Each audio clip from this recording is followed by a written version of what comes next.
अब तीसरे प्रावधान में रिप्रेजेंटेशन ऑफ पीपल्स एक्ट का जो कानून है जो इस सदन ने बनाया है, वो कहता है notwithstanding anything contained in subsection 2, the election commission may at any time, for reasons to be recorded in writing, direct a special revision of the electoral roll for any constituency, not every constituency, for any constituency or part of a constituency in such manner as it may think fit.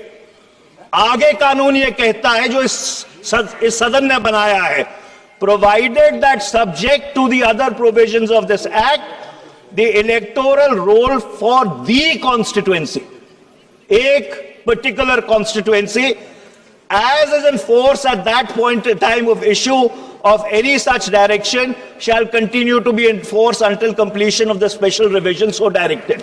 अध्यक्ष, इसका क्या मतलब है? इसका मतलब यह है कि ना संविधान में ना कानून में स्पेशल इंटेंसिव रिवीजन का कोई प्रावधान है। यह सिर्फ एक अख्तियार चुनाव आयोग को दिया गया था कि अगर किसी क्षेत्र में कोई गड़बड़ी है इलेक्टोरल रोल के साथ, कोई मतदाता सूची ठीक नहीं है, तो उसको ठीक करने के लिए for reasons to be recorded in writing and reasons to be made public, तो ही आप एसआईआर कर सकते हैं। आप पूरे बिहार के लिए एसआईआर नहीं कर सकते, आप पूरे केरल के लिए एसआईआर नहीं कर सकते, आप पूरे पश्चिम बंगाल के लिए एसआईआर नहीं कर सकते। आप एसआईआर अगर करना चाहते हैं तो हर कॉन्स्टिट्यूएंसी में, हर चुनाव क्षेत्र में अलग अलग जो आपको खामियां लगती हैं, उन खामियों को रिकॉर्ड करके इन राइटिंग उसको सार्वजनिक करके फिर आप कर सकते हैं। मैं सरकार से पूछना चाहता हूं कि कहां है वो रीजंस रिकॉर्डेड इन राइटिंग? सरकार को चुनाव आयोग से वो जो कारण है उनको अपने संज्ञान में लेकर सदन के पटल पर रखना चाहिए कि कौन सी कॉन्स्टिट्यूएंसी में, कौन सी चुनाव क्षेत्र में कहां पे गड़बड़ है, क्या कंप्लेंट चुनाव आयोग को मिली और उस कंप्लेंट के आधार पर क्या उन्होंने इंक्वायरी की, और क्या इंक्वायरी करने के बाद वो अगर इस निष्कर्ष पर पहुंचे हैं कि एसआईआर एक चुनाव क्षेत्र में होना चाहिए, तो उसके जो कारण है वो सार्वजनिक होने चाहिए। और दुर्भाग्यपूर्ण बात यह है कि इस बुनियादी प्रश्न के ऊपर कि चुनाव आयोग को एसआईआर कराने का अख्तियार है कि नहीं, ये दुर्भाग्यपूर्ण बात है कि अदालत में भी इसकी चर्चा नहीं हुई। ये होनी चाहिए थी। और आज मैं सरकार से मांग करना चाहता हूं कि हर संसदीय क्षेत्र, हर असेंबली क्षेत्र जहां पे एसआईआर हो रहा है, उसके कारण क्या है वो सदन के पटल पे रखने चाहिए। देश को ये जानने का हक है कि ये एसआईआर किस तरह से करवाया जा रहा है। अब मैं ईवीएम्स पे आता हूं अध्यक्ष। ये जो इलेक्ट्रॉनिक वोटिंग मशीन है, लोकतंत्र एक भरोसे पे चलता है अध्यक्ष, और वो भरोसा क्या है कि जब वो 98 करोड़ लोग जाकर उस लाइन में खड़े होते हैं, 5-5, 7-7 घंटे कभी कभी धूप पे खड़े होते हैं। आप राजस्थान से आते हैं, आप जानते हैं कैसी चिलचिलाती गर्मी रहती है मई जून में।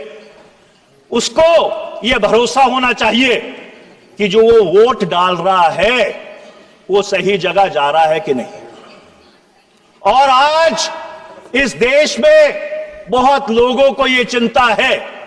मैं ये नहीं कह रहा कि ईवीएम मैन्युपुलेट हो रहे हैं, मैं ये कह रहा हूं कि लोगों को इस बात की चिंता है कि ईवीएम मैन्युपुलेट हो सकते हैं। और जब आवाम का भरोसा लोकतंत्र में टूटता है तो अराजकता फैलती है अध्यक्ष जी, अराजकता फैलती है। और इसलिए यह बहुत जरूरी है। मैंने सदन में सवाल पूछा था, किरण रिजिजू जी यहां पे है नहीं, उस समय वो कानून मंत्री थे 25 मार्च 2002 को। मैंने ये पूछा था इस सदन में, आप आसन पे थे अध्यक्ष जी कि ये ईवीएम का सोर्स कोड किसके पास है। ये ईवीएम का जो सोर्स कोड है ये क्या उन कंपनियों के पास है जो ईवीएम बनाती हैं, ये चुनाव आयोग के पास है? Who has the source code of these EVMs? I did not receive an answer that day. I have not received an answer till now. और मैं आज आपके माध्यम से पूछना चाहता हूं कि सरकार को चुनाव आयोग से यह बात पूछकर हम लोगों को बतानी चाहिए कि क्या उसका सोर्स कोड जो मदरबोर्ड प्रोग्राम होता है वो उनके पास है कि उन कंपनियों के पास है जो ये मशीनें बनाते हैं। और मैं अध्यक्ष जी बहुत जिम्मेदारी से यह बात कह रहा हूं कि इसका ये जो लोगों में आशंका है इसको हल करने के दो ही तरीके, या तो 100% वीवीपैट की काउंटिंग हो, 100% वीवीपैट की काउंटिंग हो, और या जो उससे बढ़िया सोल्यूशन है कि हमको पेपर बैलेट पे वापस चला जाना चाहिए। बहुत सारे ऐसे मुल्क थे जिन्होंने ईवीएम का प्रयोग किया था, जापान, जर्मनी, अमेरिका, जहां पे ये आजाद हुए थे, वो सारे पेपर बैलेट पे वापस क्यों चले गए? क्या कारण था कि वो पेपर बैलेट पे चले गए? वो कारण ये था that after all the EVM is a machine and any machine can be manipulated। और मैं अध्यक्ष जी एक बात कहना चाहता हूं कि अगर ईवीएम में सब कुछ ठीक है, सब कुछ बिल्कुल पारदर्शित है, everything is coaster, everything is above board, 6 प्रदेशों में चुनाव होने जा रहे हैं, केरल, तमिलनाडु, पश्चिम बंगाल, असम, पुडुचेरी, पेपर बैलेट पे करा लीजिए ना चुनाव, दूध का दूध, पानी का पानी हो जाएगा। देखिए, चुनाव आयोग को तो चुनाव करवाना है, चुनाव आयोग को तो चुनाव करवाना है। चुनाव आयोग को क्या फर्क पड़ता है ईवीएम से हो या पेपर बैलेट से हो? चलो अगर 3-4 दिन लग भी गए गिनती में, लोगों का भरोसा जो भारत की लोकतांत्रिक व्यवस्था है, जो भारत की बुनियाद है, जिस लोकतंत्र के बारे में हम दुनिया में गूंज गूंज के कहते हैं कि हम भारत देश के सबसे बड़ा लोकतंत्र है, उसकी विश्वसनीयता वापस आ जाएगी। अध्यक्ष जी, आज ये जो प्रश्न चिन्ह ईवीएम्स ने हमारे लोकतंत्र पर लगाया है, ये सबसे बड़ा जो सवालिया निशान है। अब मैं अगली बात पे आता हूं अध्यक्ष जी, ये जो सरकारी पैसे का दुरुपयोग होना शुरू हो गया है कि चुनाव आया, चुनाव से पहले आपने लोगों के खातों में कैश ट्रांसफर करने शुरू कर दिए। ये कैसा लोकतंत्र है? ये कैसा लोकतंत्र है कि चुनाव से 15 दिन पहले, 20 दिन पहले, महीना पहले, 2 महीने पहले आप लोगों के खातों में पैसे डालने शुरू कर देते हैं। अच्छा, और मैं इसलिए ये चिंता का विषय है, लोकतंत्र के साथ जो तो खिलवाड़ होता है, भारत के राजस्व के साथ बहुत बड़ा खिलवाड़ होता है। मैंने एक सवाल पूछा था संसद में, 24 मार्च 2025 तक जो केंद्र सरकार और राज्य सरकारों की कंबाइंड लायबिलिटीज है, जो उनकी देनदारी है, वो 2.67 लाख करोड़ है। ये देनदारी केंद्र सरकार की 196 लाख करोड़ होगी 31 मार्च 2026 को। जो combined debt to GDP ratio है वो 86.6% है आपके वर्ष 23-24 में। 18 में से 28 राज्य ऐसे हैं जिनका डेट टू जीडीपी रेशो 30% से ज्यादा है, बिहार का 37% है। मैं अध्यक्ष जी ये प्रस्ताव करना चाहता हूं कि आर्टिकल 292 और 93 के तहत इस संसद को अख्तियार है कि वो जो बोरोइंग लिमिट्स हैं, केंद्र सरकार की भी और राज्य सरकार की भी, दोनों की बोरोइंग लिमिट्स फिक्स कर सकता है। उसमें एक आर्टिकल 293A और जोड़ने की जरूरत है, और वो उस आर्टिकल को यह कहना चाहिए कि अगर केंद्र सरकार या किसी राज्य सरकार का डेट टू जीडीपी रेशो 20% से ज्यादा है, आइडियली तो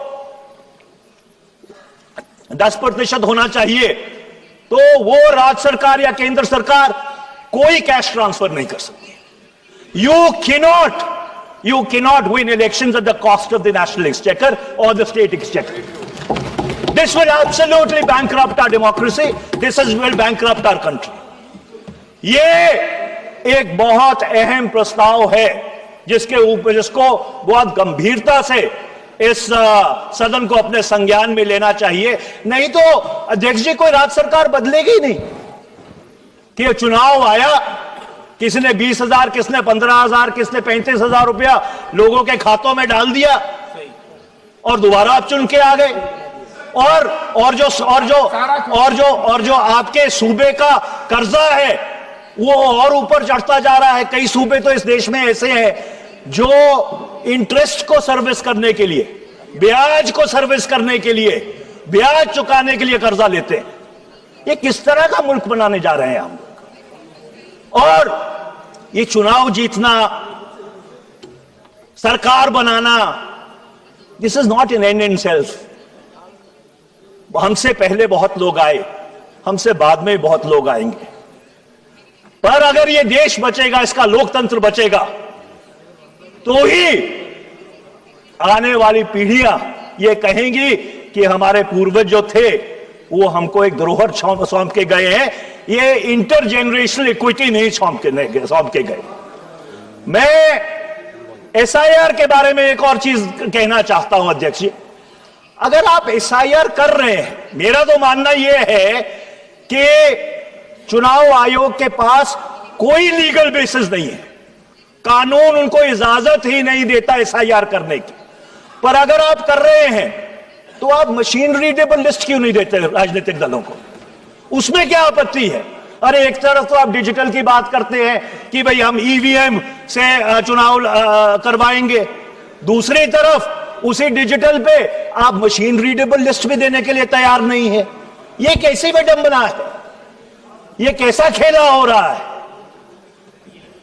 और आखिरी में अध्यक्ष जी, क्योंकि समय निकलता जा रहा है, आपने शुक्रवार को मुझे अपना प्राइवेट मेंबर्स बिल रखने का मौका दिया। मेरी ट्रेन छूट रही थी, आपने बहुत कृपालता की। मैं उस समय आपने मेरे से सवाल किया था कि क्या एंटी डिफेक्शन लॉ को अमेंड कर देना चाहिए, और मैंने आपको कहा था कि मैं ये प्राइवेट मेंबर्स बिल 2010 में लेके आया था, 2021 में रखा था और 2025 में दोबारा से लेके आया हूं। देखिए, जब एंटी डिफेक्शन लॉ आया था उसके पीछे नियत बिल्कुल ठीक थी कि आया राम गया राम की राजनीति को रोकना चाहिए। पर हुआ क्या है, जो रिटेल प्रोसेस था वो पहले होलसेल हुआ कि 1/3 डिफेक्शन, फिर 2/3 डिफेक्शन 2003 में जब स्वर्गीय अरुण जेटली जी उसमें संशोधन लेके आए, और 2014 के बाद तो बिल्कुल ही मेगा मार्ट एक्टिविटी बन गया है। और उसकी सीधी सीधी कैजुअलिटी क्या हुई है? ये जो संसद में लोकतंत्र है वो समाप्त होता जा रहा है।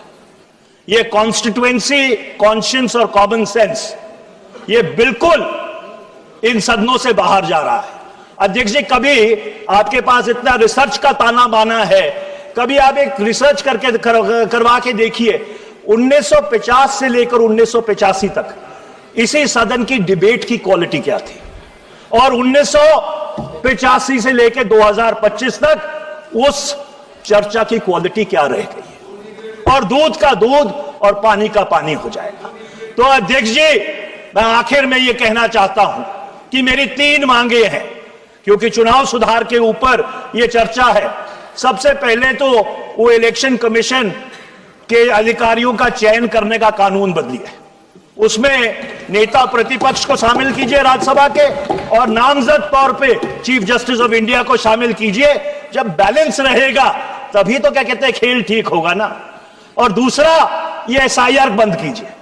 There is no provision in law which allows the SIR to go ahead. अब आप कहेंगे जी पहले जो सारी एसआईआर हुई वो क्या अवैध थी? और मेरा जवाब बिल्कुल सीधा है, multiple wrongs don't make a right. अगर किसी ने उस समय कानून नहीं देखा, इसका यह मतलब नहीं है कि जो जब हो रहा है वो सही है। और जिस तरह से जिस तरह से कथाकथित खुदकुशियों की खबरें आ रही हैं, बीएलओ खुदकुशी कर रहे हैं, जिस किस्म का प्रेशर उनके ऊपर है, ये किस तरह का एसआईआर हम करवा रहे हैं इस देश में। और तीसरा और मेरा आखिरी आपसे अनुरोध ये है कि ये जो सरकारी पैसे से जो ये डायरेक्ट कैश ट्रांसफर चुनाव से पहले होते हैं, ये डायरेक्ट कैश ट्रांसफर को बिल्कुल बंद करवाना चाहिए, क्योंकि ये पूरी तरह से लोकतंत्र के खिलाफ है। आपका बहुत बहुत धन्यवाद अध्यक्ष जी, आपने बहुत धैर्य से सुना।